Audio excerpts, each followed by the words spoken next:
So, Richard, just out of curiosity, let's get to this first. Have you seen any evidence that his story about his grandmother is true? Right. How to express this? So, okay, right. It is a fact that he had requested to travel to China. It is a fact that I have seen documentation that proves this request was made. Okay.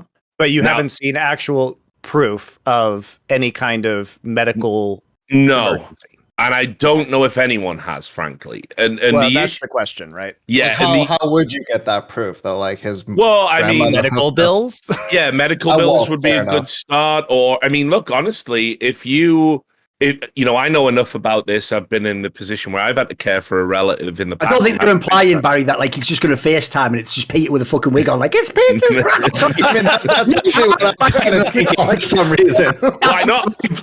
Why not? That's a great plot for a movie, by the way, Duncan. Shoot it on chemo right now, guys. When we make the esports movie, let's do that and get cancelled immediately after. But anyway, no, I had to take some time off to care for a relative and needed some time off work, right? So I was able, through a doctor, to get a note saying, this person has become ill and will require assisted living assistance, whatever. And Richard's going to do that. And here's why I need some time off work. I got it from their physician. So that's definitely something you can get. Again, obviously, I'm talking from, Britain. I don't know what it's like in China. But the other thing that worries me is on the double lift stream, which, by the way, solid gold. I strongly recommend you watch the clip. Yeah, if anyone wonders, by the way, why don't you guys just bring double lift on as the fourth horseman? Just watch his own fucking content. It'll explain everything for you. And if you can't figure out what's wrong with it, just stay over there. Don't come back. You're where you belong. Okay, you found your speed. Not quite my tempo, but you found. And look, I won't get into that. But there's not comedy gold in it. That's what I'll say. It's great. You need those types of viewers because they drive up engagement because they'll type about how wrong you are. And look, I mean, on Double Lift Stream, where it gets interesting is, and it lined up with what I'd heard, is the story kind of kept changing. Okay. And that's always a flag to me. So in a past life, obviously, I've worked as, I've talked about this before. I used to be a sort of like trade union rep, a shop steward, I guess you would call it, where, when people were fired or faced disciplinary action, I would need to look at the, kind of message, the reasons for it and the process around it. And often one of the things that would happen when people were fired for taking like lots of time off work would be, they had a dead grandmother on fucking Monday. And then you fast forward like 3 months and it's a Wednesday and the grandmother's died again. And you would go, look, I mean, come on, man. Like you gotta fucking keep that straight. At the very least. Famous excuse to give, unfortunately, is like it's usually like someone's birthday or an old relative dies. Just obviously because it's just so. It's so unlikely you'd think it was a lie. Well, exactly. People typically don't push back on bereavements. Yes. So everyone gets one, and generally for grandparents, a workplace won't ask. For a parent, even you won't say, give me a death certificate, will you? Fucking hell, that'd be so inappropriate. So you're good for a few days off work generally with it, but people have a tendency to slip up. Now, when you start talking about, I got to care after my grandparent and she's got these health problems. First, it was a surgery that needed to happen. Then it was a surgery that had happened and the bill was coming at the end of the month. Then it was cancer. Then it was stem cell therapy, which, by the way, those two things aren't mutually exclusive. And it just, it's just a little bit nebulous. Like it's a bit weird and woolly, and you can't really pin down a sort of coherent timeline of the illness or what the illness might be or how much the bills are. And again, I don't want to invite speculation, but my read is this is a guy who's got himself into debt, not just with sword art. And he's trying to get himself out of it. And, I think this is a particularly sympathetic story that you could tell to leverage people's emotions. That's my read, but absolutely it could completely be true about his grandparents. Yeah, and we don't know the possibility. It could all be. It could all be true, guys. It could all be true. Yeah. It could also be a Ponzi scheme. It could be. it could be debt for a variety of reasons. It could be various addiction issues that are causing debt, whether that's gambling or substance, or you just don't know. You just don't know what this is. But it is I would say it's highly irregular behavior. And I mentioned this on Summoning Insight, but it does have a whiff of the Sky Williams scandal as well, where he was basically operating a Ponzi scheme to live beyond his means, which is another thing that could be happening. I nearly got with that. My old mate Sky. To be fair, he paid me back, so. So he was asking if I could loan him some money, and I was kind of like, basically what I was thinking was, if I loan him money, does that mean I can't ever get cancelled? And oh my God, that should cancel insurance right there. Like, I was like, listen, I gave Sky Williams money, and no, I'm not that cynical, of course. But I've known Sky a long time, and he was asking me for money for that, and I nearly did cough up the cash, and then a few people came to me and it was around that time, just before that video dropped. So I'm glad I didn't get got with that. But it shows you in esports, right. There is this thing that goes on where people basically will say, hey, you've got money saved up because, you're an esports grifter and I'm an esports grifter. Will you lend me some money? And you go, hey, grifter to grifter, what could go wrong? So I mean, the reason why is like for me with Sky, like, I only lent him $1,000, which was, not, some people got, tens of thousands, hundreds of thousands of dollars. I think LS said they lent him a bunch of money, right? Yeah. So the thing about it was that he tried to ask me for 5, and like I said, I'm willing to do 1 because it's like, don't lend money that you're not prepared to lose forever, right? So I was just like, okay. But the thing about it is that I was shocked at the amount of effort he was willing to go through for this $1,000, because I basically made him prove that he was actually like in the process of making content, that he was getting his like YouTube channel back on track, and it was like a extended back and forth before I did it. So it surprised me. It really surprised me that he would go to that effort. But it just goes to show that a lot of people will go to pretty extreme lengths. And especially if you are, friends with these people and have known them for a variety of years. And certainly like Peter's been in LA for a long time. There's a lot of connections within the esports industry in Los Angeles. Players generally like him too. Like they like him as a coach. They like him as. He doesn't have a bad rep, guys. Like he really doesn't. Well, let's also add this other component to it, and I don't know if Barry can give a bit more insight into this. I don't want to talk out of school. One of the things that sort of contextually came up a number of times when I was talking to Peter was he's going, I care about these players. They look up to me like an older brother. That means that they'll back me to the hilt.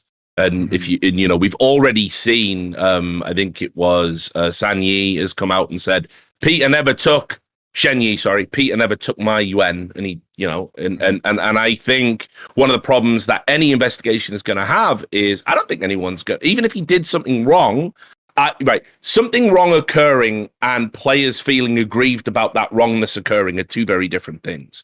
And so as a result, I do wonder if there'll be like an almost protective element where the players probably feel a bit bad that their contact, that older brother figure that they looked up to, one of the primary reasons they're in the org, he was acting like a player liaison on top of everything else. He's the translator, he's gone now. And I don't think they want to necessarily dogpile onto that because of that cultural relationship. I mean, it could be a bunch of different reasons, right? He's obviously their main point of contact between them and the org because of language barrier issues, right? Exactly. So, I mean, like they could defend him, and there's also and I wouldn't particularly raise any eyebrows about them defending, because like with the Shen Yi thing is that he never took any money from me, so I don't think any of this is true. He's being set up, but then you also have to consider the fact that just because he didn't do it to one person, it doesn't necessarily mean he didn't do it to somebody else. Defense. Remember when Reginald got outed for all the stuff we've seen him do? So suddenly everyone seemingly who'd worked for TSM had to come out and go, but that's me because I was never abused by Reginald. Like, what are you talking about? What would the relevance be? But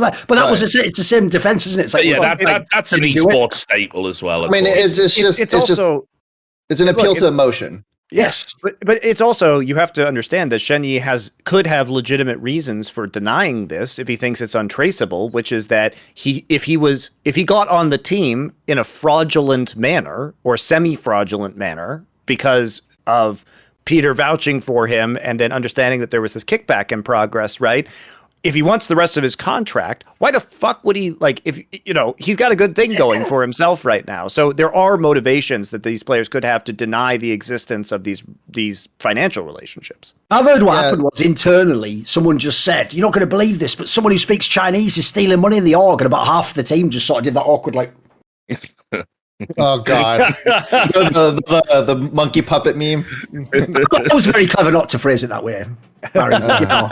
Believe it or not, yeah. Cancelled. I'm gone. You're all right. Somehow you'll get away with it because that's just the world we live in. No, one thing I would say is this though: the point you said earlier. That's the difference. I would actually. Well, it depends which New York Times reporter you're talking to, mate. But who you voted for in the last election. So what I would say is this: one thing I find a bit dodgy is I would also have said the same thing. By the way, I've known a lot of players that were in Team Liquid, in Echo Fox, and TSM, and they all, by the way, almost universally all love this guy. He was actually a very well liked person among players, and I'll agree, I've never heard anything negative, but here's the problem with that. You just gave the Sky Williams example. This was one of the most beloved person in the whole fucking community. I thought he was dog shit, man. I would have just paid him to fuck off myself, but he obviously never rang my number on that one, did he? He probably just blocked one. I fucking know. Go check it. But anyway, just like that, that's the problem though. Guess what? That's what happens with real life psychopaths. Everyone, they're never the person you suspect, because essentially what they're really good at is winning people over and manipulating people. And so listen, that doesn't say one way or the other, but I will say, don't think just because everyone thought he was great, that means he can't have done any of this shit. It actually could be the case that he's just amazing at manipulating, and that's why nobody has a negative sort of review of him. So yeah, the problem with that whole topic to me is this is another part I find weird about this story, is you notice essentially the stuff TSM's claiming he did wrong is only the last 2 years. Like, dude, he's been there for ages. So actually, that part in itself is a bit weird to me, Richard, because it's like... Well, they only started taking... Would he really only start... And it's true, he didn't have Chinese players to get you out, like Barry. But the idea that he never tried any fuckery with anyone else until, like, the last couple of years, spoiler, when TSM's sort of going down the shitter, like... I don't know. I don't think that means one thing or the other. I'm just pointing out as it's something to think about. I mean, it's something to think about. I think it's also like, you know, he was put into a situation, and then like the temptation was like, you know, oh shoot, this is something I could get away with, and then like, there was a temptation there.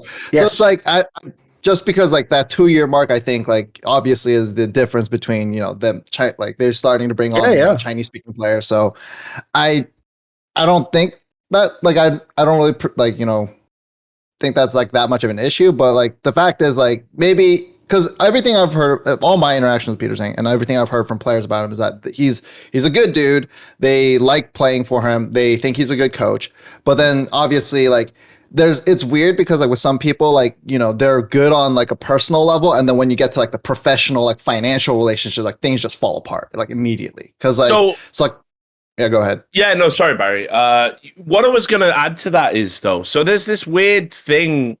I don't think it's accurate to frame it that he has not been doing it for a while, and I'll explain why.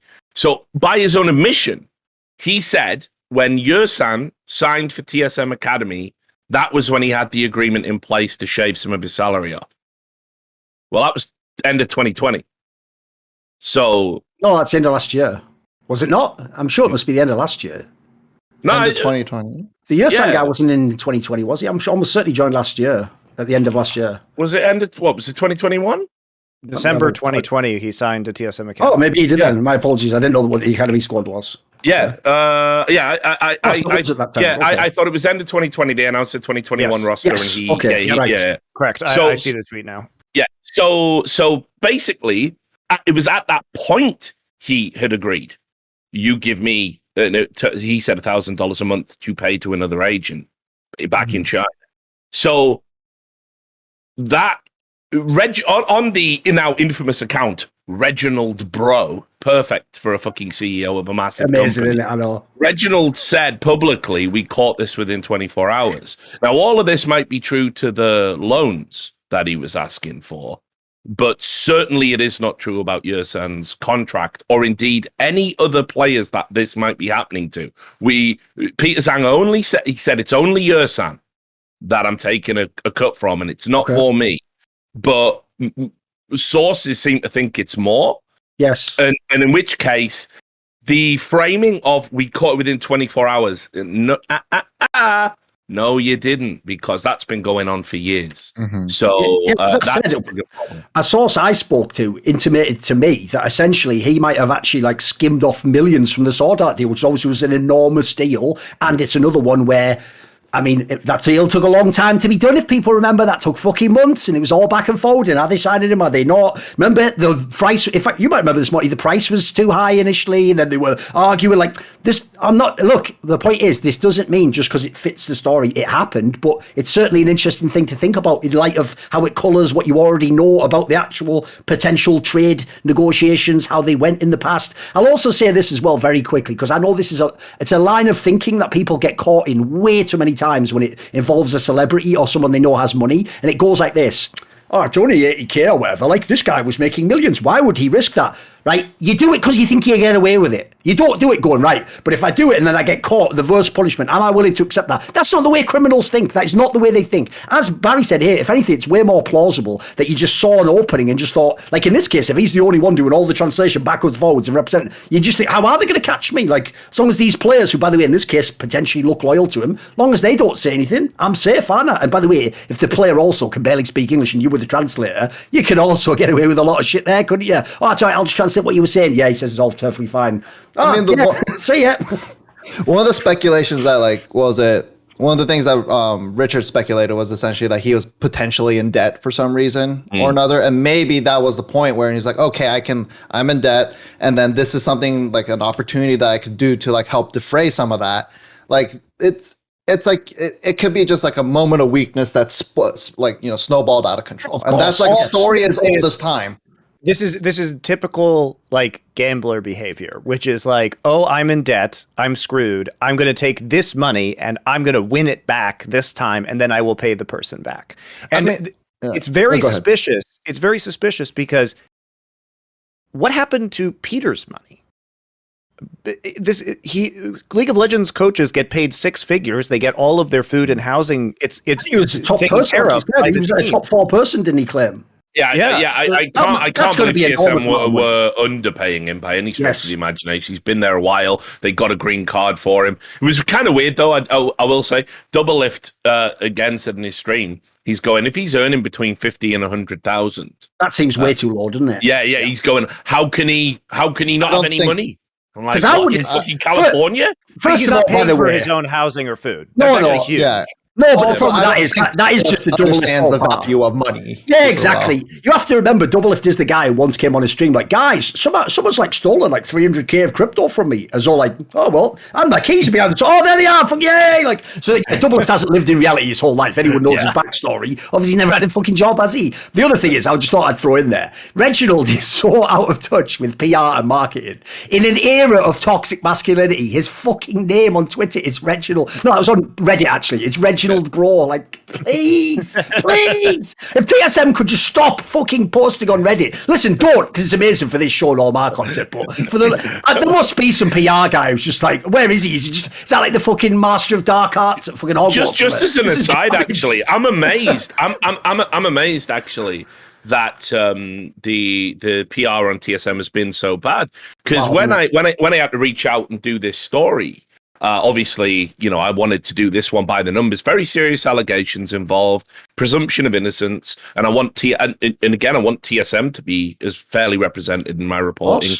You know, it's separate to this. I'll dunk on them on a podcast, but reporting, like I say, it's a sacred world to me. It has to be. It has to be completely ring fenced off. I do take it serious, you know. So I was like, right, we'll give TSM a chance to respond, even if it spikes the story. We'll interview Peter. We'll do all these things.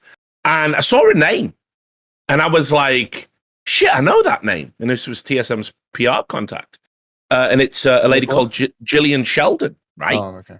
Now, does that not ring any bells to you guys? See, because I'm terminally online and I love US media. I thought Monty might. Does it? No? He doesn't read this website. She is the founder of TMZ. Oh, okay.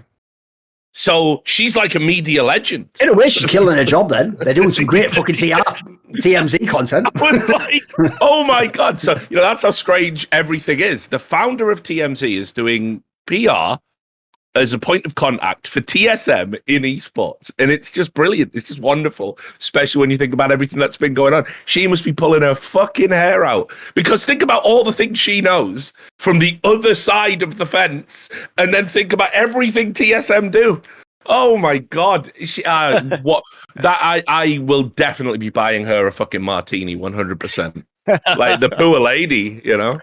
Want to see more cool, funny, interesting clips based on topics from my content? Well, subscribe to this channel then, or, be a pleb and don't.